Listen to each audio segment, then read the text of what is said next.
Upaya pencarian korban bencana tanah longsor yang terjadi di Desa Bonglo, Kecamatan Bastem Utara, Kabupaten Luwu, Sulawesi Selatan, Rabu kemarin terus dilakukan.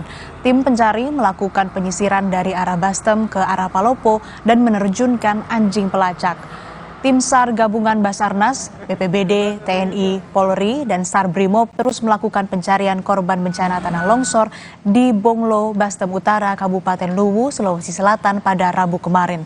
Tim bergerak ke titik lokasi longsor dilanjutkan dengan penerbangan drone untuk asesmen. Selain itu, tim SAR juga menerjunkan atau menurunkan alat berat untuk membuka akses penghubung Luwu dan Palopo.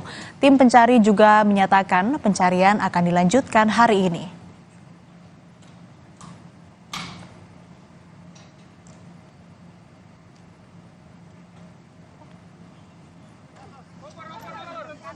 Sebelumnya, tim SAR gabungan telah menemukan satu korban bencana tanah longsor.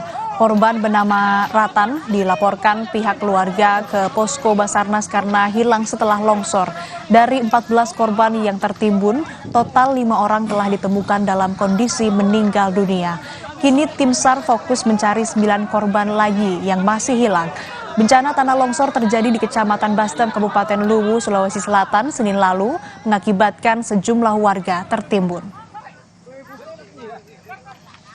Kinain kami sudah koordinasi dengan dari kepolisian, dalam hal ini Polres Luwu, dan beliau sudah kontak ke Polda untuk bisa mendukung terkait dengan Kinain, karena itu sangat membantu untuk pencarian, karena saat ini ada beberapa lapisan lumpur atau tanah yang menumpuk sehingga sulit untuk pencarian.